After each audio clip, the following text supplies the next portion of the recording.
padres de secundaria, os presento a María del Mar Romero Morón, que viene desde Granada. Es un privilegio que esté entre nosotros. Es maestra licenciada en Pedagogía y Psicología, especialista en inteligencia emocional, inteligencias múltiples y autora de diversos libros dedicados a la escuela, la infancia y la didáctica activa. Presidenta de la Asociación Pedagógica Francisco Tonucci, y ha trabajado en todas las etapas del sistema educativo, desde educación infantil, primaria, educación especial, secundaria, bachillerato, formación profesional y la universidad, con un saber que se extiende a través de los libros que ha escrito, sus asesoramientos, cursos y congresos y un proyecto innovador propio con el que lleva a la práctica su modelo pedagógico, educar con 3 Cs: capacidades, competencias y corazón. Y no me quiero extender más porque si miran ustedes en internet ponen el nombre de María del Mar Romero Morón, que verán ustedes qué tiene tan maravilloso. Ahora sí que les digo que es un privilegio que esté entre nosotros. Y esto se lo debemos también pues, a la representante de ISM, Ana Blanca, porque no es muy fácil que esta persona tan privilegiada esté con nosotros. Asiste y es ponente pues, de muchos congresos, muchas intervenciones que tiene también SM por todas las partes. Les diría cantidad de cosas. Así que vamos a escucharla y a poder poner en práctica todos los consejos que nos va a decir. En la reunión que hemos tenido de educación infantil, muchas madres salían llorando y dándole las gracias. Así que yo dejo con ella. Buenas tardes, muchas gracias al cole, a San José, a la hermana, a la institución. Enhorabuena por los 125 años y por supuesto agradecer a la editorial SM. Sí, decirle familia que salían llorando, pero no lo hemos pegado, porque claro, alguien ha pensado qué ha pasado aquí para salir llorando. Dar las gracias fundamentalmente por confiar y por hipotecar un ratico de vuestra tarde a esta hora de la noche para venir a escuchar y a reflexionar sobre nuestro hijo y sobre nuestra hija. Tengo que confesaros que también soy madre de adolescentes, ya un poquito mayores, primero de bachillerato y tercero de carrera, pero que como que lo tengo aquí, como que lo tengo muy cerquita, y tengo que confesaros también que me suelo equivocar casi todos los días. Es muy fácil educar, es muy fácil expresar, ¿verdad? Pero que a veces educar es bastante complicado o bastante difícil. Vamos a hacer una pequeña reflexión sobre cómo proyectar la educación de nuestros hijos adolescentes, cómo hacer, cómo tomar decisiones. Lo que vamos a hacer es reflexionar sobre cómo ayudarles a que ellos y ellas tomen decisiones. Evidentemente empiezo con lo que hice antes, con el lema que tenéis este año, y es no pasen por el mundo, mejorarlo. Cuando alguien organiza a su hijo en un centro que tiene este lema, hombre, siempre podemos hacerlo pues sin profundizar en él, pero realmente estamos tomando decisiones importantes. Podemos pasar por el mundo, podemos consumir el mundo, podemos gastar el mundo, o realmente podemos plantearnos que en el modelo educativo que vamos a proyectar hacia nuestros hijos y nuestras hijas realmente queremos mejorar el mundo. No sé cómo lo habéis planteado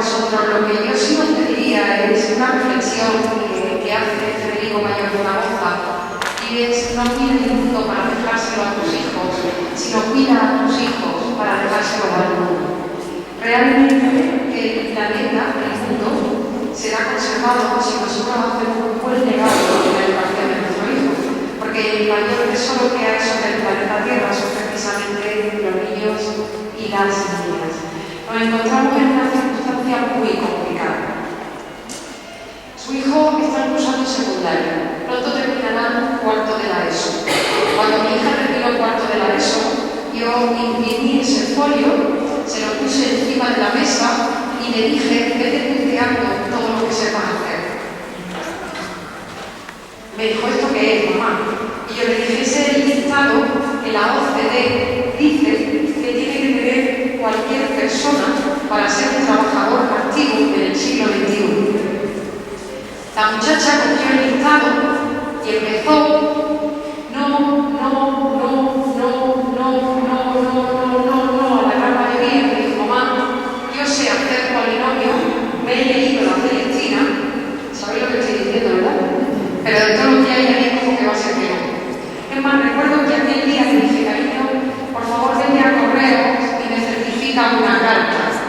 Y ella me contestó, ¿no vale un mail? Hasta aquí puedo leerlo. Su expediente académico es brillante. Esto nunca lo diría delante de ella. Bueno, ya os digo, no voy a meter mucho con ella, con lo cual su expediente académico podemos decir que es un expediente académico brillante. Pero cuando terminó cuarto de la ESO, casi todo eso era negro. Los títulos no sirven para nada, o para casi nada. La situación a día de hoy es bastante complicada. Y esos objetivos, que son el listado que la OCDE me propone para que un trabajador del siglo XXI sea una persona activa, es muy difícil que se consigan solo en un centro educativo. O nos ponemos a trabajar en equipo, o esto es prácticamente imposible. La escuela debe pelear para que eso esté. La escuela debe pasar y transgredir en muchas ocasiones el currículum oficial. Ustedes saben cómo están las cosas. Pero en la familia tenemos que contribuir a hacerlos fuertes porque no sabemos realmente cuál será su trabajo y cuál será su vida como ciudadanos del siglo XXI, que dicho de otra manera podríamos establecer que son del siglo XXI. La sociedad va tan rápido que el tiempo no contabiliza como ha contabilizado para nosotros. Este tiempo para nuestros adolescentes, a mí el sociólogo Bauman me parece que hace una teoría espectacular cuando explica que nos movemos en una sociedad líquida, en un mundo líquido. Él habla incluso del miedo líquido o el amor líquido. Cuando un chaval es un adolescente, porque estamos hablando de adolescentes ya, cuando un chaval ve cada día, y aunque esté en horario escolar, lo ve, lo saben, ustedes saben que lo saben, cuando los chicos ven hombres, mujeres y viceversa, cuando los chicos ven no precisamente programas sino que ven cómo chavales de pocos años más que ellos pueden ganar con un bono estupendo más de 4.000 euros en hora y media por la noche, cuando para obtener este tipo de vida o para llegar a este tipo de vida solo hay que invertir en una X sala con un X físico. ¿Saben ustedes perfectamente lo que estoy diciendo? Cuando además está absolutamente admitido que me puedo enamorar, desenamorar, ser madre, ser padre, tener un amante y pasar por el medio de 3 sitios, y que es verdad que esto se vive así, que esto se sufre, esto es lo que Bauman determina como una sociedad, un mundo líquido y un amor líquido, hasta el punto que podríamos determinar que la vivienda a día de hoy es líquida. Es decir, cuando mi padre quería ahorrar para comprar una casa que yo pudiese heredar, porque se hablaba de una solidez. A día de hoy, a cualquier chaval joven, tú le propones comprar, de comprar en propiedad una casa y te quedan diciendo, ¿has bebido?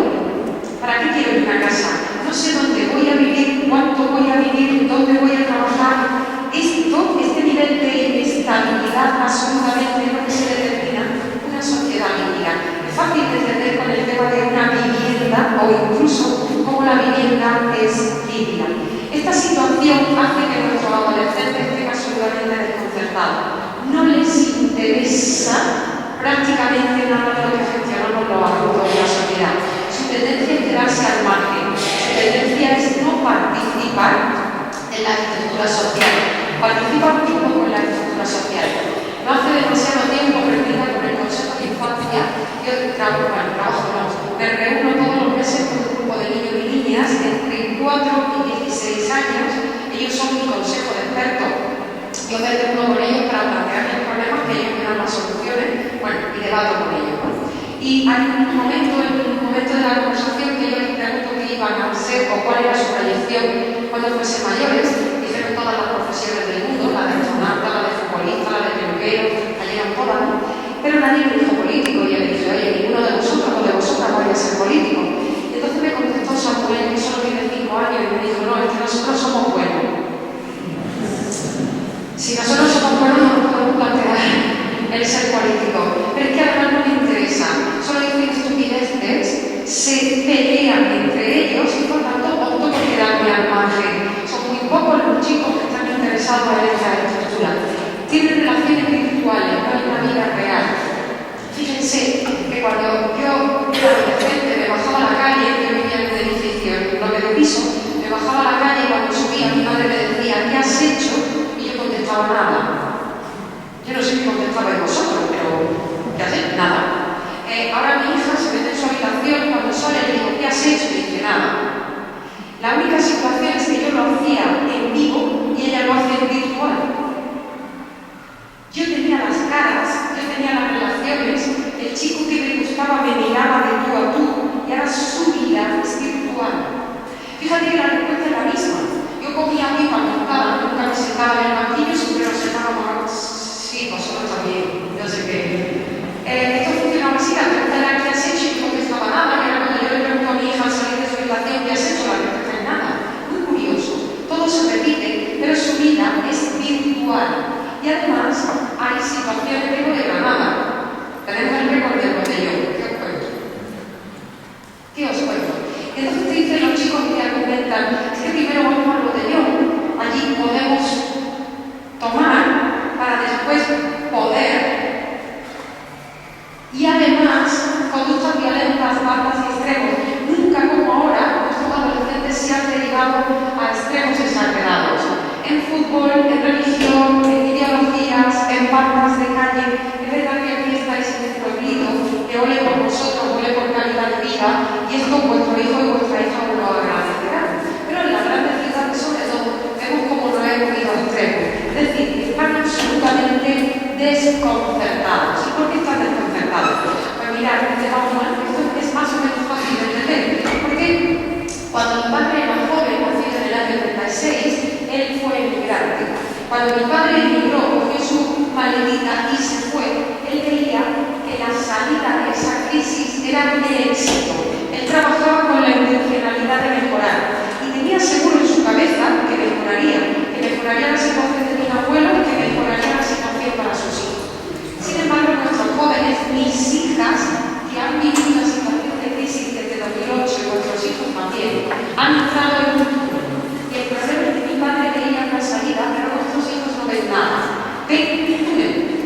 Y en este túnel que ven, mi padre pretendía que yo lo superara. Y yo sabía que lo superaría, por entre comillas la palabra superar.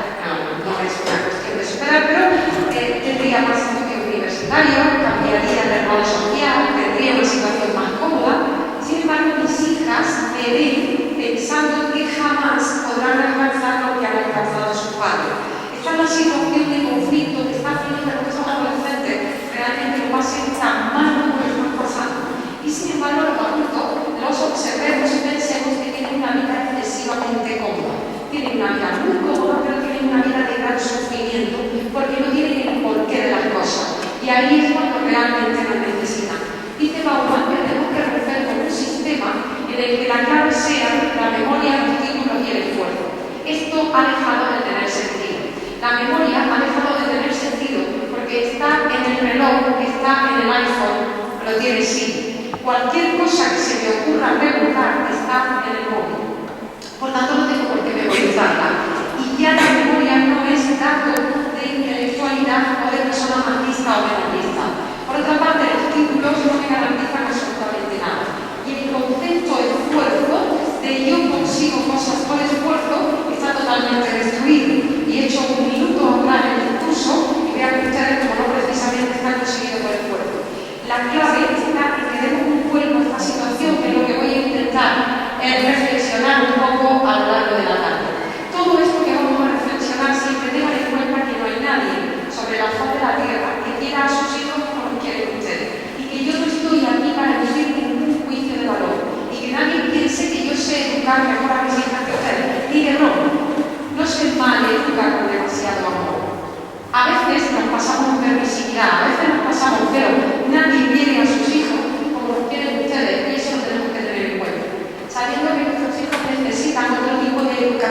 como ha sido la nuestra. Y sabiendo también que transformar la educación no consiste en que ustedes lo apunten a más cosas, le pongan por profes particulares, le metan más clases de refuerzo por las tardes, lo lleven a inglés, a informática, a tai chi, es imposible. Las personas necesitamos nuestro tiempo para poder desarrollarnos en nosotras mismas y no necesariamente sumar más.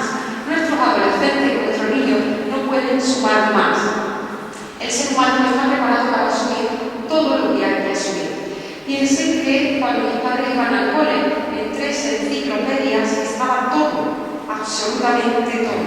Piensen que a día de hoy, cada vez que se hace un libro de texto, y esto lo sabe muy bien la compañera que tenemos de la editorial aquí, cada vez que se hace un libro de texto, a las 2 semanas ya no vale. Esto no tiene sentido. Realmente no tiene sentido el cúmulo como tal de información. Por eso no es una cuestión de sumar, por eso es una cuestión de entrenar a nuestros hijos al cambio, a ser fuertes y fundamentalmente a fracasar. El objetivo sería enseñarlos a fracasar. ¿Y por qué? Porque la vida es como coger olas. Ya sé que estoy en el interior, ya sé que no estoy en playa, que todo bien, pero seguro que en la sala hay alguien, aquí hay alguien que alguna vez ha ido a coger olas. Un poquito. Sí, pero en verano, ahí hay una mamá que ha ido a coger olas. Yo no puedo mantener un poquito, a mí me gusta probar muchas cosas. Yo vivo en Granada, estoy como 45 minutos aproximadamente del mar y bueno, soy mala, pero yo lo intento, ¿vale? El tema es que me levanto por la mañana. Lo primero que hago es saber si ese día podemos bajar a coger olas. Enciendes el ordenador, te metes en la página de Todo Surf y entonces ves cómo están las olas, cómo está el viento, si tienen resaca, si no tienen, si son de levante, si son de corriente. Imagínate, o sea, antes de plantearte si vas, todo un estudio de cómo está el tema. Bueno, ya hemos decidido que sí. Te montas en el coche, montas el pico, montas el lomo, montas el body, ¿estáis viendo el coche? Todo preparado, ¿no? Vale. O sea, esto es como hacer una carrera universitaria, porque la vida es como coger horas. Y entonces ya después de este rollo, llegas a la playa. Y ahora llega lo mejor de la historia, ahora llega la selectividad. ¿Qué hay que hacer para coger olas? No es así, ahora ya está y cojo la ola. No, ahora toca ponerse el neopreno. ¿Ustedes han puesto el neopreno alguna vez? Pues tú tienes su... Vale. Y además te tienes una figura espectacular cuando está ahí. Te metes aquella cosa, te enganchas el body, pones el apelo. ¿Y qué te toca hacer? Nadar contra corriente. ¿Me estáis siguiendo? O sea, que qué chulo sería, y muchas veces lo he pensado, ¿por qué no hay una curva que me coge aquí y me coloca ahí dentro? No, bonita. Nadas contra corriente. Y una vez estás ya en la plataforma donde se coge la ola, ahora nos encontramos de todo tipo de personas. Están los que dan saltitos y se pasan. ¿Por qué? Porque ninguna ola viene adecuada. Esta viene, esta se va cruzado, esta no tiene el tubo, así. Y hay personas que las cogen todas. Pero, ¿para qué preparo yo a mi hijo? Es decir, he mirado, lo he polarizado, han hecho la caravana, han llegado a la playa, se han puesto en los frenos, están en el mejor colegio, han pasado la selectividad, ¿sabéis lo que la metáfora? ¿Y ahora qué? Pues ahora cogen la ola. ¿Saben ustedes cuánto tiempo están en la cresta de la ola? Segundos. ¿Y saben ustedes qué es el éxito? Cuando la ola te revuelca, no te lo pierdas, levantarte. ¿Y sabes dónde te estrella la ola al final? Contra la piedra. Sí o sí. ¿Y sabes qué más?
acordéis de mí un rato. Porque mira, tu hijo es más, tú también, ¿vale? Tú también. Mi amigo Javier Iriondo, que me enseñó esta metáfora y discutí mucho con él. Javier Iriondo es el autor del libro Lo de tus sueños, ella me decía, cada vez que hablen con mamá y con papá, cuéntale esto. A mí a veces se me olvida, pero yo lo intento. Vuestro hijo es esto, es una semilla. Una semilla pequeñita, pequeñita, pequeñita, pequeñita. Si esa semilla pequeñita, pequeñita, pequeñita, con un potencial impresionante, es amada, cuidada, cultivada, con todo el respeto del mundo, se convertirá en lo que realmente es. Era la semilla de la secuoya, el árbol más grande del mundo. Cada uno de nosotros y cada una de nosotras tiene dentro su propia semilla de la secuoya y nuestros hijos la tienen la más increíble de todas. Solo necesitan el respeto y el amor suficiente para poder realmente desarrollar lo que son. Lo que pasa es que como el oleaje es muy grande, la marea cambia constantemente, la inseguridad es tremenda, las redes sociales nos tienen apabullados, solos como familias no podemos. Necesitamos a toda la comunidad para educar a un hijo. Es una suerte vivir en una población como esta, donde realmente es pequeñito. Yo venía para acá con Ana y de pronto llega la puerta del pueblo y la puerta y me he quedado alucinada, he bajado 2 veces a ver si estaba aparcado y dice, pero muchacha, que estamos en un pueblo. Claro, es que todo es espectacular, es que os conocéis todo y os conocéis todas. Si yo vivo aquí, la responsabilidad de educar a mi hijo es tan tuya, casi como de este, como del otro, como del abuelo que va por allí. Necesitamos a toda la comunidad para educar a un hijo. Y si ustedes han pensado que porque tienen una situación económica holgada, por decir algo, en los años que corren, pero bueno, normal, no hace falta mucho más. Si ustedes han pensado que porque tienen la suerte de tener a su hijo escolarizado en este centro, si ustedes han pensado que porque tienen un profe particular por la tarde, que porque van a una escuela de música de no sé qué, esto está arreglado, esto no está arreglado, nada. Necesitamos a toda la comunidad para poder educar a un niño. Y cada vez la educación depende más o menos del aula y más de la correlación que hay entre profesorado, entre cole y familia. Mirad, si alguna vez no estoy de acuerdo con el cole, ir al cole y se lo decís al cole. Jamás a vuestro hijo. Llegado al punto de que no esté nada de acuerdo con el profe, enciérrate con él en un aula, cierra la puerta y dile todo lo que consideres, por supuesto con respeto, que le tienes que decir. No hace falta, yo no vengo aquí a hacer una defensa del profesorado ni del cole porque no tengo ni idea. Lo que tú quieras, pero jamás infravalores el cole delante de tu hijo. Por una razón muy simple, porque le haces mucho daño a él. Y a mí quien me importa aquí es el niño. Hablo en serio. El niño necesita patrones de referencia. El niño necesita objetivos. Si yo infravaloro a su profe, lo dejo todo el año prácticamente desnudo. Yo, si queréis, vamos al profe y le rapamos la cabeza si hace falta. Pero nunca infravalorarlo delante del niño, porque necesitamos un espacio amplio de educación donde confluyan los valores. Y si ustedes ven que la escala de valores que se hace en este cole no es coherente con la suya, pues simplemente llévenselo del cole, pero no contradigan las escalas de valores, insisto, porque a mí lo que realmente me importa es la vida de mis hijas mañana, no solo la de su hijo, es que la vida de mis hijas depende de la de sus hijos, porque probablemente cualquiera de sus hijos sea el próximo presidente del gobierno. Esto es una cuestión de todos para todos. Por eso tenemos que repensar, primero, quiénes somos, segundo, qué pretendemos y tercero, cómo nos organizamos. En el quiénes somos incluir el perfil humano del que educa. Es decir, busca tus potencialidades. No eres fantástico, pero muéstrate delante de tu hijo realmente como eres y con lo que quieres conseguir. Desde ese punto de vista, todas tus potencialidades e intenta además que tus debilidades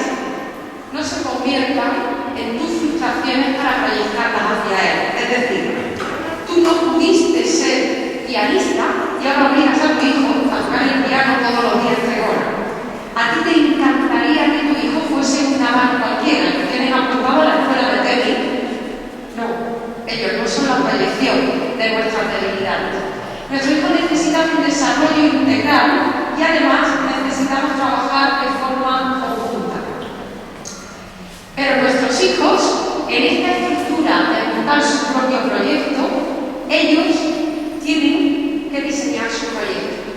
Yo quiero compartir con ustedes una experiencia con mis hijas y quiero utilizarla para llegar a la reflexión. Hace 2 Semanas Santas, o sea, esta pasada no, la anterior, le propuse a mis hijas irnos a Nepal. Allí les propuse subir hasta el campo base del Everest. Aprovecho para decirles que por favor no se olviden de lo mal que lo están pasando los niños y las niñas de Nepal, porque solo salió el momento del terremoto y luego nos hemos olvidado que realmente lo están pasando muy mal. Le hago un llamamiento especial en nombre del pueblo de Nepal. Dicho esto, les cuento el porqué. Yo tengo un amigo que de profesión es aventurero y de pronto me dice un día: vente a Nepal, vente a conocer la infancia de Nepal, vente, no sé lo que le pase, sé que os está poniendo loco.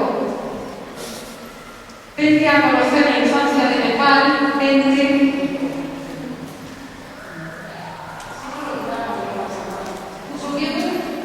Se puso rojo, pero bueno, no pasa nada. Bien, pues a mí solo se me ocurre decirle a mi familia: nos vamos. Os cuento. Estrenamos las botas de trekking en el avión. Esta fue nuestra preparación. ¿Sí? No sé si conocéis, ¿alguien conoce el Valle del Cumbo? Bueno, esta, en ese momento tenía 18 años, esta que va ahí delante 14 y esta 10. Esta de 10 hija de unos amigos, las mías son las de 18 para mí. Me las prestó el destino. Eso es lo mejor que me ha pasado. Y concretamente yo os quiero contar la historia de la de 18. Se llama Mar también, no le gusta la montaña, no le gusta nada andar, es una tía absolutamente cómoda y además tiene vértigo. ¿Sí? Y yo llego un día y digo: nos vamos a Nepal. Muy bien, mamá, nos vamos a Nepal. Lo bueno de esto es que me sigue, no te lo pierdas. Si observáis la foto, ese día estábamos bajando de la escuela de Hillary. Ella va la última y va de lado, porque de frente, como tiene vértigo, no podía bajar, por eso va la última. ¿Vale? 10, 14, 18. Os he dicho que tenía vértigo, ¿no? 3 de esos todos los días.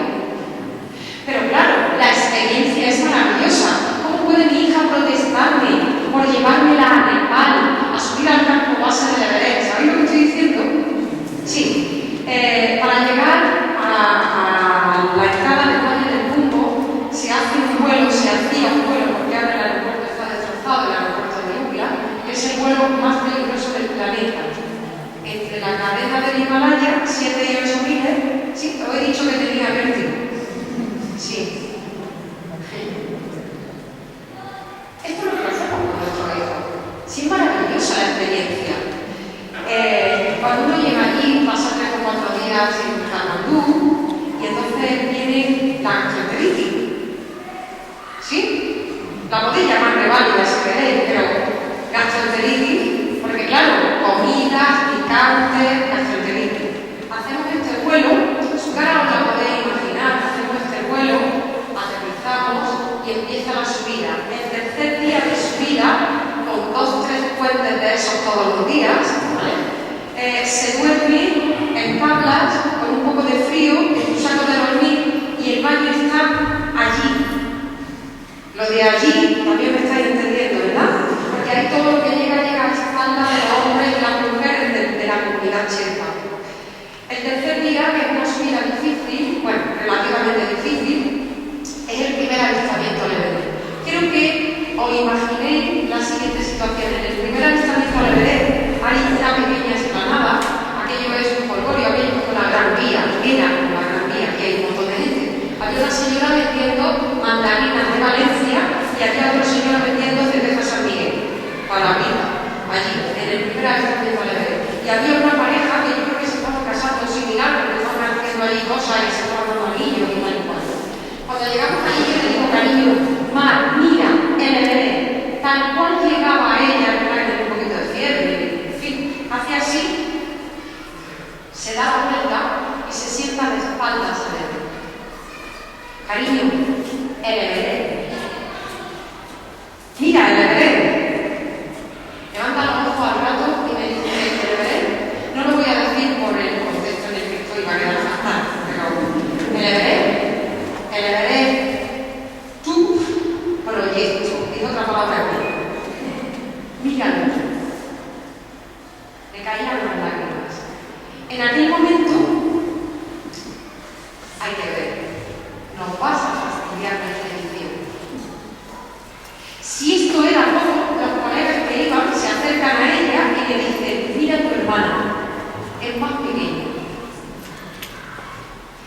Lo que quiero decir con esto es que la licenciatura en pedagogía, en psicología, los másteres, los clave todos, ¿sabéis lo que estoy diciendo? Todos, absolutamente todos. Y esto me ha hecho pensar muchas veces cuántas situaciones le ha mostrado mi proyecto. Se levantó de ahí y no miró. Esto hizo, nosotros tenemos muchos proyectos para con nuestro hijo, ¿vale? Muchísimo. Esto hizo que el resto de la subida fuese todos enfadados y todos mirando hacia abajo.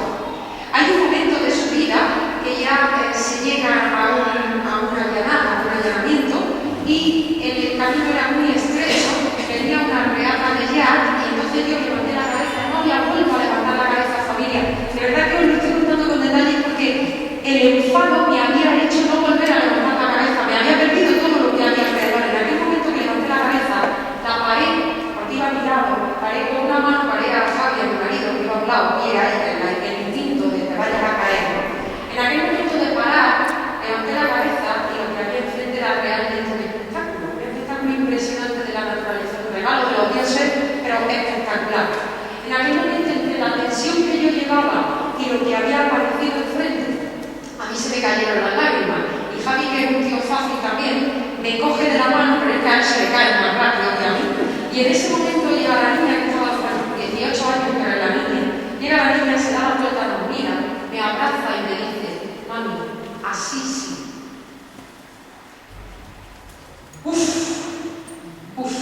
Mami, así sí. En ese momento, esa es la foto, porque le pedí, por favor, cariño, déjame que haga una foto de ese momento.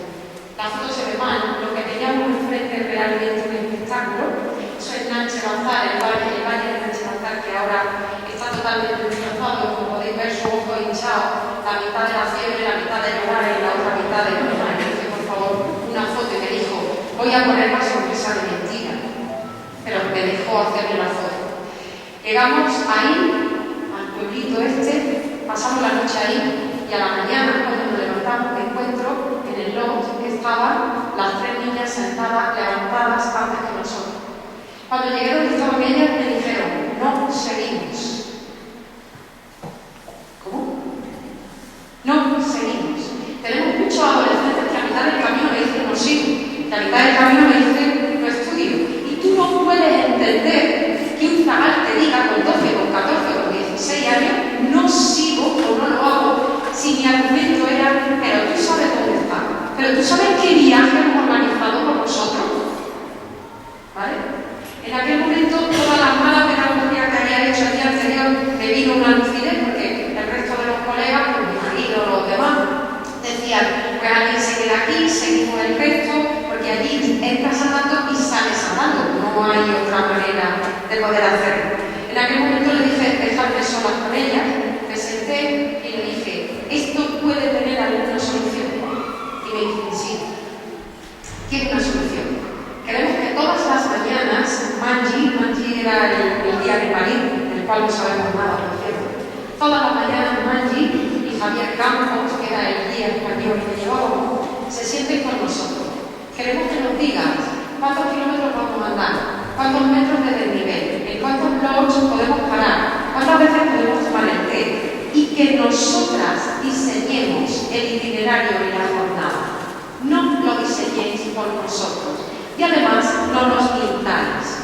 ¿Pero por qué lo hemos mentido? Porque cada mañana le decían, cuando le preguntamos a Javier cuánto falta, él nos dice poco. Y poco para nosotros es mucho. Déjanos organizar y diseñar cada jornada, y es la única manera de seguir.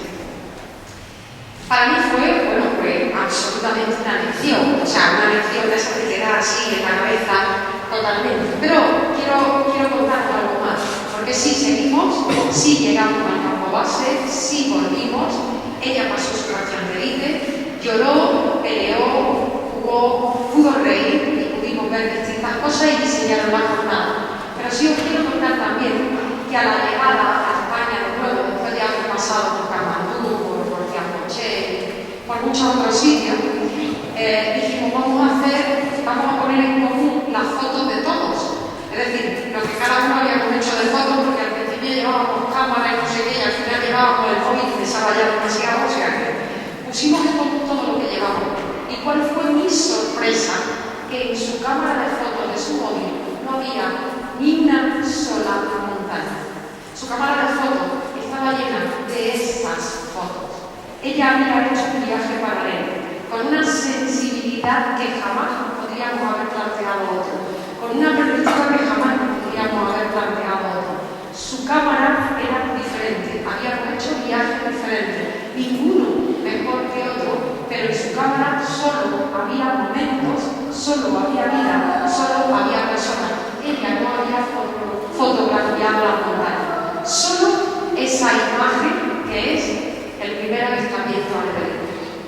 Pude descubrir que no lo miró a la subida, pero que después de permitirle el diseño de su propio viaje, lo fotografió a la bajada. El proyecto de la vida de nuestros hijos es su proyecto, no es nuestro proyecto. Por muy maravilloso que nos parezca, por muy increíble que pensemos que es su proyecto. Y ese proyecto lo puede llevar a cabo con una cabeza muy bien amoblada, no con una cabeza muy llena de golpes. No consiste en que metamos, sino que consiste en que les ayudemos a reflexionar y a pensar. Y para eso tenemos que tener el tiempo suficiente que nos permita organizar y dinamizar situaciones para la convivencia y el disfrute. No podemos organizar y dinamizar situaciones siempre para el examen, para obtener un título o para el producto final. Necesitamos organizar y dinamizar situaciones para el disfrute, sabiendo que nuestros hijos y nuestras hijas no son todos iguales. Mira tu hermano, la diferencia es un recurso. No podemos homogeneizar. Mira tu primo, mira tu cuñado, mira el vecino del quinto, solo podemos hacer daño con esto. La diferencia con nuestros hijos es un recurso. Nuestro hijo y nuestra hija necesitan verse implicados en el proyecto de familia.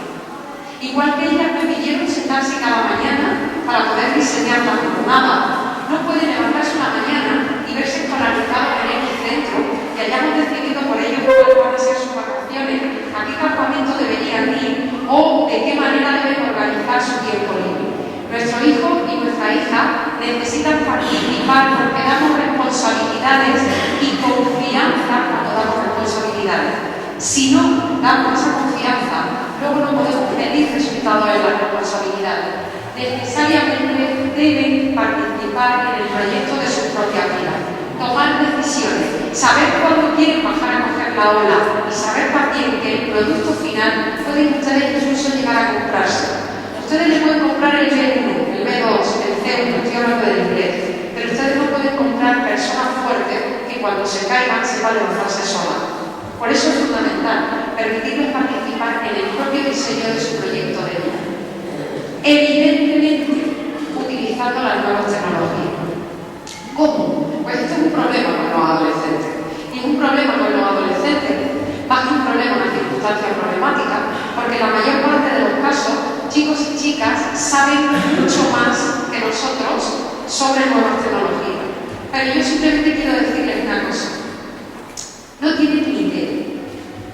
Saben utilizar el ratón, saben encender el ordenador, saben descargarse apps correspondientes, pero no saben tener un pensamiento y un juicio crítico frente a los medios. Cojamos, por ejemplo, la red social de Instagram. No prohíbas a tu hija estar en Instagram. Siéntate con ella a ver las fotos. Hace mucho tiempo que he visto un sitio donde se degrade tanto a la mujer como a Instagram. El valor de las chicas adolescentes depende de los me gustas que se pican en cada una de las fotos que las chicas ponen ahí. No consiste en prohibirles Instagram, consiste en sentarte con ellas a reflexionar por qué pones la foto, para quién pones la foto, a quién le interesa la foto. Es decir, yo no sé subir la foto a Instagram, eso sabe mi hija, pero ella no sabe por qué la sube. Básicamente, sin discurso moral y siempre a partir de la escucha. No podemos dejarnos fuera las nuevas tecnologías. Nuestros hijos y nuestras hijas son nativos digitales, pero no tienen ni idea porque su pensamiento no es crítico. Siguen necesitando de su padre y de su madre que les ayuden a elegir. Creo que es hora de que tengamos una charla sobre sexo, dice el padre. ¿Qué te gustaría saber? Dice el hijo, enfrente de ti. Querido Juan, ¿cómo estás? Juan y yo estamos bien, te echamos de menos. Por favor, apaga el ordenador y baja al salón, que ya está la comida. Un beso, mamá y papá. Puertas abiertas. ¿Entendéis lo que quiero decir? Nunca romper la intimidad de los chicos, pero puertas abiertas. Puertas abiertas. Tiempos controlados. Tiempos absolutamente controlados. Sabiendo que si quieres llegar muy rápido, debes irte solo. Pero si quieres llegar muy lejos, debes irte en equipo. Tú sabrás cómo piensas educar a tu hijo o tu hija. Si quieres ir muy rápido, llévalo a un internado, lejos, rápido, profes. Si quieres llegar muy lejos, hazlo en familia y en equipo. Sabiendo que nuestros niños, nuestras niñas, nuestros menores, nuestros adolescentes no aprenden nada de lo que les enseñamos. Nos aprenden a nosotros. Si no te gusta lo que te devuelve la montaña rusa de todo, refleja y mira y reflexiona muy bien lo que tú le has enviado, porque ellos solo son lo que ven de reflejo. A veces se da el efecto rebote. Yo llevo el pelo muy largo y entonces mi hijo se lo rapa, pero eso en definitiva es una reacción como efecto rebote. Nuestros hijos y nuestras hijas necesitan confiar en sí mismos y confiar en nosotros. Cuentan que una vez había una mamá que estaba muy preocupada por su hijo, porque su hijo sufría diabetes y realmente el chico a escondidas comía azúcar y se iba a morir. Había hecho cuanto podía, luego había llevado a médicos, había hecho consultas, pero el chico seguía comiendo azúcar a escondidas y se iba a morir. Alguien le dijo que se fuese a visitar al maestro. Dicen que la historia es real y que fue una historia con Gandhi. Aquella mamá, con todo el esfuerzo que pudo, con los pocos recursos que tenía, emprendió el viaje y llegó hasta donde estaba el maestro. Hizo largas horas de cola y al final entró. Cuando entró donde estaba el maestro, le dijo: maestro, mi hijo es diabético, come azúcar a escondidas y va a morir. Yo ya no sé qué hacer, pero va a morir. El maestro cayó un rato, miró al chico, no lo juzgó, lo miró, no le atacó, lo tocó. Y cuando llevaba un rato en silencio le dijo a la madre: márchense y vuelvan dentro de 15 días. La madre no lo entendió, pero el maestro lo había dicho y así lo hizo. A los 15 días volvieron, llamó a la puerta y entró y le dijo: maestro, hemos vuelto como y cuando nos dijiste. En estos 15 días mi hijo ha comido azúcar y ha sufrido un coma diabético y ha estado a punto de morir. El maestro se fue otra vez hacia el niño, lo abrazó, lo miró y cuando le arrancó una sonrisa, mirándolo a los ojos, le dijo: prométeme que vas a dejar de comer azúcar. En aquel momento el chico tardó un poquito, pero mirándolo a los ojos le dijo: maestro, te lo prometo. La madre, el maestro y el niño sabían que no iba a volver a comer azúcar. Está bien, podéis marcharos, le dijo el maestro. Cuando iban a salir por la puerta, la madre se volvió porque no había entendido nada y le dijo: maestro, ¿por qué no le dijiste esto hace 15 días? Mi hijo en estos 15 días podía haber muerto de un coma diabético. De hecho, lo sufrió. Entonces el maestro entendió que la que no había entendido era la madre y se dirigió hacia la madre y le dijo: porque nosotros los adultos tenemos que encarnar el cambio que queremos transmitir primero. Fui yo el que tuve que dejar de comer azúcar. Si actualmente tu hijo come azúcar, tú le dices que no coma y él sigue comiendo, revisa muy bien qué estás comiendo tú. Fui yo el que tuve que dejar de comer azúcar.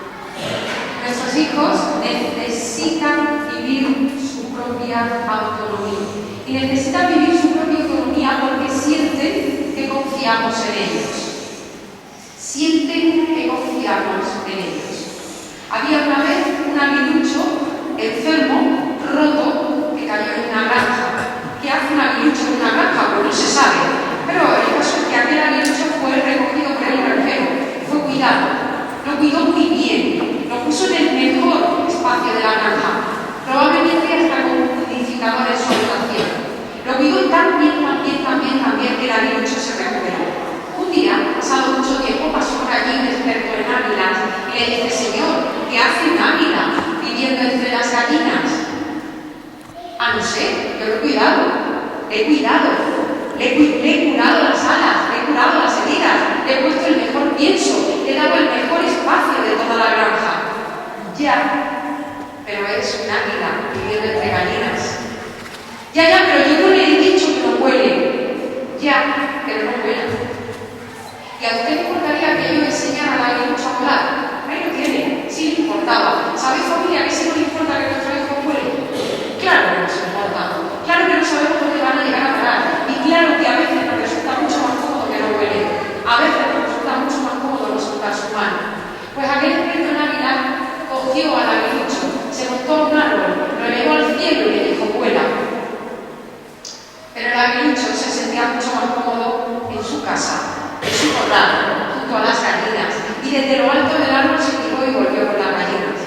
El experto en águilas pensó y dijo: ¿qué hago? El segundo día se subió al tejado de la casa, lo elevó al cielo y le dijo: vuela. Pero qué va, aquel aguilucho ya águila, adolescente, se tiró de nuevo al corral y se quedó allí a punto de volver a la universidad. Y el experto en águilas reflexionó y al tercer día lo subió a un monte, y cuando estaba en el monte lo abrazó y le dijo: sé que tienes miedo, yo también. Sé que estás cómodo dentro del corral, pero sé que tienes que construir tu propia vida volando fuera. Diciéndole todo esto, lo elevó al cielo y no le dijo bueno, lo elevó al cielo y le dijo: puedes volar. Diciéndole esto, repitiéndole constantemente: puedes volar, aquel águila adolescente abrió las alas y voló. Nuestros hijos necesitan romper los lazos para aprender a equivocarse, para aprender a volar y para realmente romper y después volver. Necesitan construir sus propias vidas. Para eso necesitan de límites que les ayuden a crecer, límites que les ayuden a conquistar el mundo, límites cargados de afecto, límites cargados de amor y límites que no van de vacaciones.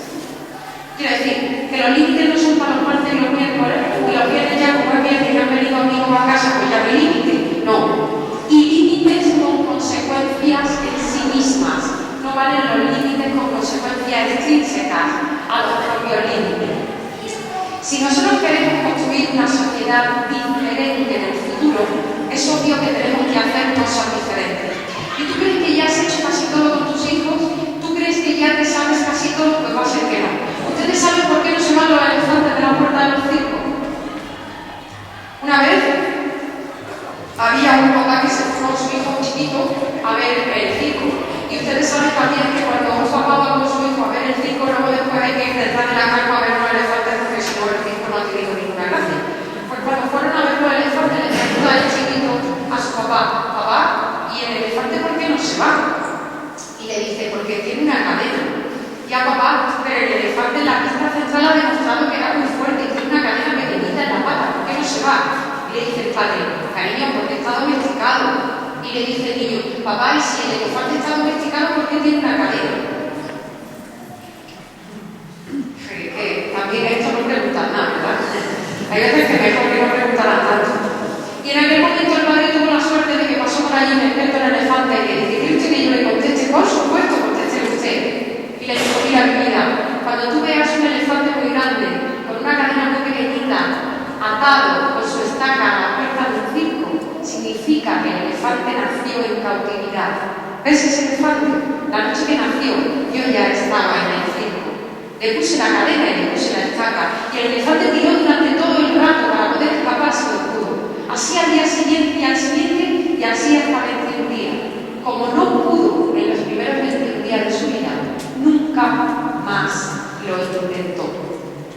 pobre elefante. A mí me gustaría invitarte a romper con las cadenas de la educación, a pegar un tirón, porque realmente, como decía el Principito, no merece la pena, bajo ningún concepto, estar domesticados.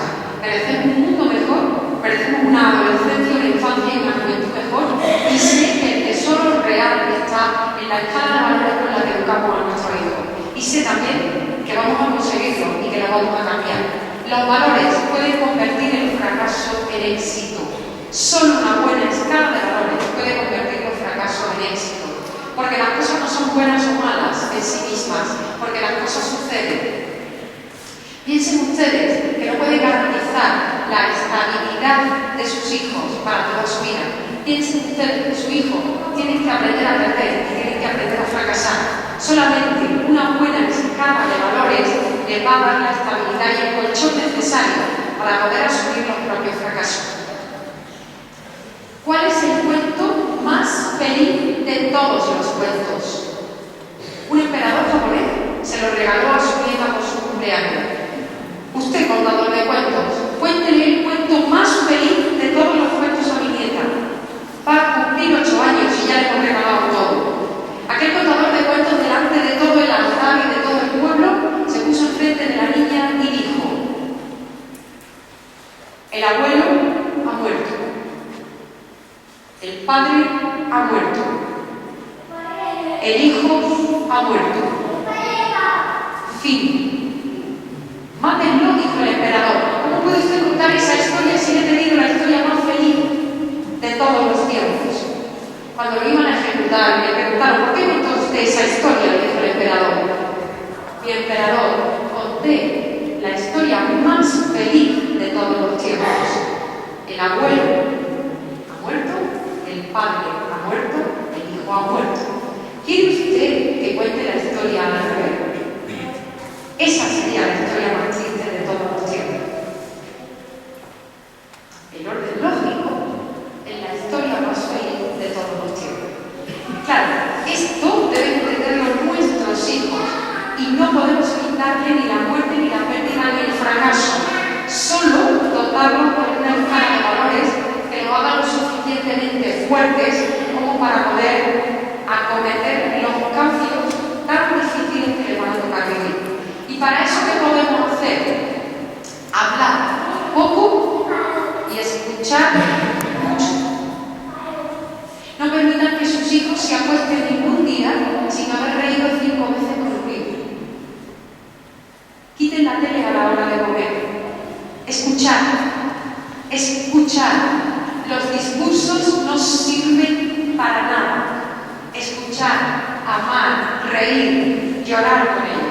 Sentarse a ver una peli en el sofá y volver a conquistar su propio mundo, porque puedes volver a tocarlo siendo adolescente. Masajearle las manos, abrázalo. No te acuestes ningún día sin decirle te quiero. Da igual, te va a empujar porque tiene 14. Compréndelo. Compréndelo. Pero el que asoma y le dice te quiero. Luego vuelve. No te acuestes ningún día. Y básicamente no le hagas discurso. Escucha. Escucha. Escucha con la oreja más grande del mundo. Nuestros niños necesitan ser escuchados. Y acompaña serena y confiadamente, no empujes. Pues no has visto a tu hermano. Eso que yo hice también en aquel momento, ¿verdad? Primero le hice yo mi proyecto y luego le dije mira a tu hermano. Ahí lo llevaba. No lo pude hacer peor porque era imposible. Acompaña serena y confiadamente. Cerca de la alegría de lo sencillo y lo positivo. Tienes que estudiar, chico. Fíjate lo mal que está el mundo. El ERE que han hecho en mi empresa. Solamente hemos quedado el 20%. Ay, no lo digo. ¿Sí? Devuelvo yo. Y luego ponen la tele para acabarlo de arreglar. Cerca de la alegría, de lo sencillo y de lo positivo. Aprende a decir sí con tu hijo. No vale más el cartel pegado ahí, bueno, aquí en una iglesia que me siento así como, además intimidada, ¿no? Me parece de absoluto respeto, pero imagínense que esto sea un salón de actos y aquí pongo un cartel no fumar. Cada vez que yo miro el cartel de no fumar, a que no sabéis lo que pienso. ¿Cuánto falta? ¿Sí? Si el cartel de no dijese cuida tu vida, a mí se me ocurrirían 1000 cosas en mi cabeza, no cuánto tiempo falta para poder salir a fumar. La prohibición no es el objetivo. Sí, enseña a tu hijo a decir sí a la vida, a decir sí a la familia, a decir sí al respeto de sus mayores, honrar sus orígenes y siempre cerca de lo sencillo y lo positivo, dándoles el tiempo necesario para crecer. Tienes que. Nuestros niños desde pequeñitos están sujetos casi a trabajo forzado. Empiezan su jornada laboral a las 8 de la mañana y algunos no la han terminado a las 8 de la tarde, porque hasta el comedor escolar es trabajo forzado. Hay que hacerlo todo desde la estructura de la disciplina. Dice Francesco Tonucci, que ha aprendido que el sueño de un niño es un campo de fútbol sin entrenador. Ese es el sueño de un niño, un campo de fútbol sin entrenador. Y por favor, demos sentido a lo que hacemos. Hacer por hacer, mi hijo a guitarra y el mío a piano y el mío a violín y el mío hace karate y el mío yoga, no tiene ningún sentido. Dar sentido a lo que hacemos. Aprender practicando, experimentando y viviendo. Preparen cenas con sus hijos adolescentes en la cocina. Métanlo en la cocina. Ya sé que es un problema. Ya sé que lo peor de este mundo es enseñar a un chico a atarse los cordones. Es muchísimo más cómodo atárselos tú. Pero tú eliges. Pues esto llevado a preparar una cena para los colegas. Deja que en tu casa duerman. Monta colchones en el pasillo si hace falta. Vete de tu casa a dar un paseo para que se reúnan dentro de casa a ver una peli, a comer palomitas o a montar. Es decir, ábreles la casa a cuanto más chicos y más chicas mejor. Haciendo, experimentando y viviendo. Para poder gestionar nuestras propias emociones y dándole importancia al cuerpo. Familia, la educación de nuestros hijos no puede ser solo del cuello hacia arriba, es el cuerpo entero. El cuerpo entero que viene con el desarrollo desde pequeñitos de la propia psicomotricidad y de todas sus habilidades. Insisto en el deporte muchísimo, pero no el competitivo por competitivo, porque entonces ya no tienen trabajo forzado, sino que tienen además una obligación más. Reconocer nuestro potencial. Y dentro de reconocer nuestro potencial, no les permitan el capricho que le haga la mediocridad dentro de su vida. Quiero decir con esto, deben probar todas las comidas, pero como a usted. Deben escuchar todo tipo de músicas, deben visitar todo tipo de cultura y luego elegir, pero plantéenle la posibilidad del sabor, del oído, del gusto, del olfato, del tacto, por la simple contemplación. Nuestros hijos corren demasiado. Intentemos además no dejar a nadie en el camino. El objetivo no es hacer que mis hijos sean los mejores en contra de los vecinos del cuarto o de los vecinos del quinto. No dejemos a nadie en el camino, porque solo nuestra libertad es nuestra riqueza. No vamos a ser libres si no lo hacemos realmente en comunidad. La clave, familia, para ser feliz no es ganar. Es estar orgulloso de lo que hago y de lo que veo cada mañana cuando me miro al espejo. Si cuando llegas a casa, mientras comes, haces una bronca tremenda de cómo se ha portado hoy tu jefe, de aquel que te pilló en el atasco, de con quien te encontraste, que era tu compañera, que fíjate la que me ha... No puedo ni siquiera hablar si utilizo un lenguaje un poco apropiado en este contexto, ¿verdad? No esperes que tu hijo te encuentre la otra respuesta, porque tu hijo te ama, aunque no te lo diga, te ama, y aunque no te lo diga, además te aprende. Para construir el cielo es absolutamente necesario vivir en libertad. En el contexto de la libertad, en la educación de los hijos, se la tenemos que dar, evidentemente, nosotros. La calidad de mi vida depende de la calidad de mis pensamientos, no de las circunstancias. Por mucho que ustedes le compren, entre comillas la palabra comprar, unas circunstancias agradables a sus hijos, la calidad de su vida dependerá de lo bien amoblada que tenga en su cabeza, no de los metros que tenga su casa, ni de los caballos que tenga su coche. La calidad de tu vida depende de la calidad de tus pensamientos y no de las circunstancias. De esto, solo nosotros y nosotras somos los responsables. Educar es una apasionante aventura política. Nuestros hijos tienen un tremendo defecto, lo decía igualmente la sesión anterior. El defecto mayor que tienen nuestros hijos es que crecen. Lo que no viváis hoy, mañana es imposible vivir. Y si estamos esperando que dejen de ser pequeñitos para que esto se convierte en una carrera estúpida. Cuando estudiaba magisterio, pensé que mi vida sería mejor cuando terminara. Cuando terminé, pensé que mi vida sería mejor cuando tuviese trabajo. Cuando tuve trabajo, pensé que mi vida sería mejor cuando me casara. Cuando me casé, pensé que mi vida sería mejor cuando tuviera hijos. Cuando tuve hijos, pensé que mi vida sería mucho mejor cuando pudiese dormir una noche de seguido. Cuando pude dormir una noche de seguido, pensé que mi vida sería mucho mejor si estabilizaba mi vida, que cambiaba 7 veces de trabajo. Entonces, si estabilizaba una vez por todas mi trabajo. Cuando pensé que estaba estabilizado mi trabajo, pensé que mi vida era mejor si podíamos tener una casita en la playa. Cuando tuve una casita en la playa, pensé que mi vida sería mejor cuando cambiáramos el coche. Cuando cambiamos el coche me di cuenta que mi hija era adolescente. Mi vida va a ser mucho mejor cuando pase la etapa de la adolescencia. Cuando pase la etapa de la adolescencia, mira, ya sé, mi vida va a ser mucho mejor cuando me jubile. Pues familia, ¿sabéis lo que os digo? Que para esto no merece la pena mi vida. Mi vida va a ser mucho mejor ahora. El momento de disfrutar a mis hijos va a ser el mejor ahora. No puedo esperar a mañana. El valor propedéutico sobre cada cosa que hago no tiene sentido. Yo no puedo trabajar para que mis hijos tengan, no. Tengo que disfrutar el minuto de ahora, por supuesto, un optimismo racional, con los pies puestos en el suelo. Ya sé que los tengo y que los debo tener, y que mi hija debe aprobar selectividad y que debe saber inglés, pero con los pies en el suelo. Porque, familia, en 100 años, toda la sala está calma, seguro. Y no solo esto, sino que ninguna de las personas que estamos aquí somos imprescindibles. Yo me muero, una semana mi familia que se reduce a mi madre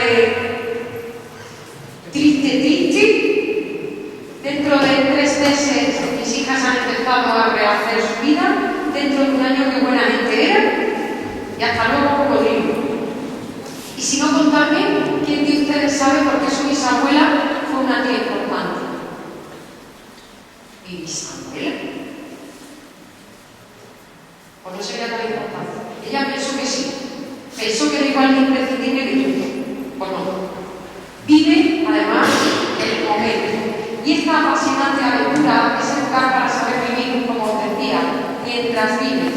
Es educar para ser felices mientras disfrutas tu propia felicidad. Si vivimos la educación de nuestros hijos como un yugo, como una carga, como un gran sacrificio, esto deja de tener sentido. Educar para saber mirar mientras miras, educar para impulsar la historia y transformar el mundo mientras creces, para conquistar los derechos humanos mientras lo haces. En definitiva, es educar para una sociedad utópica pero racional y posible. Porque nuestra propia educación es así y utópica.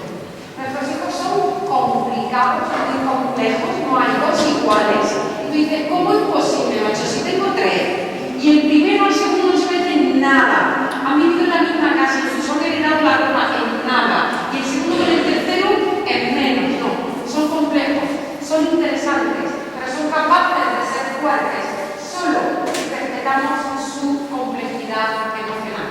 Yo quiero terminar concretamente utilizando unas palabras de Borges que me parece que nos van a ayudar en este momento para cerrar lo que quiero dejar conmigo. Y es que al pensar en mi hijo, al sentir a mi hija, si en mis mejores momentos también pienso en él, sé que no puedo darte soluciones para todos los problemas de la vida, ni tengo respuestas para tus dudas o temores, pero puedo escucharte y compartirlos contigo. No puedo cambiar tu pasado ni tu futuro, pero cuando me necesites, estaré junto a ti. No puedo evitar que tropieces, solamente puedo ofrecerte mi mano, para que te sujetes y no caigas. Tus alegrías, tus triunfos y tus éxitos no son míos, pero disfruto sinceramente cuando te veo feliz. No juzgo las decisiones que tomas en la vida, me limito a apoyarte y a estimularte y a ayudarte, solo si me lo pides. No puedo trazarte límites dentro de los cuales debes actuar, pero sí te ofrezco el espacio necesario para crecer. No puedo evitar tus sufrimientos cuando alguna vena te parte el corazón, pero puedo llorar contigo y recoger los pedazos para armarlos de nuevo. No puedo decirte quién eres ni quién deberías ser, solamente puedo quererte como eres y ser tu amigo. En estos días oré por ti. Eso es lo que ellos me dicen, me lo demuestran, es lo que siento por todos ellos. Veo el brillo en sus ojos, la sonrisa espontánea y la alegría que sienten al verme. Y yo también siento paz y alegría cuando los veo y cuando hablamos, sea en la serenidad o en la alegría. En estos días pensé, y entre ellos apareciste tú. No estabas arriba ni abajo ni en medio, no encabezabas ni concluías la lista. No eras el número uno y el número final. Lo que sé es que te destacabas por alguna cualidad que transmitías y con la cual desde hace tiempo se ennoblece mi alma. Un hijo es un regalo, un hijo es una posibilidad de crecimiento, un hijo es realmente un encuentro con el aprendizaje, con la vida. Un hijo es el mayor de los regalos, un hijo es, lógicamente, también una dificultad para nuestra propia comunidad. Pero siendo una dificultad para nuestra propia comunidad, yo sí quiero compartir con ustedes que son lo mejor que me ha pasado, que no lo cambiaría por nada, que también cuando veo a mamás y a papás que tienen hijos enfermos, tampoco los cambiaría por nada. Darle la enhorabuena en esta tarde y deciros que aprovechéis cada minuto de su vida, porque son el mejor regalo, porque son de verdad la mejor oportunidad. Y porque sobre ellos y sobre ellas no merece la pena proyectar nuestras frustraciones, sino simplemente contemplarlos, admirarlos y amarlos por como son y por quienes son. Sé que todo esto realmente supone un gran esfuerzo, pero también sé que ellas, en este caso, yo digo dos hijas, son lo mejor que me han pasado y realmente lo merecen. Iros a casa, abrazarlos, decirle que los queréis y que no esperáis nada de ellos, simplemente que os permitan contemplarlos. Gracias.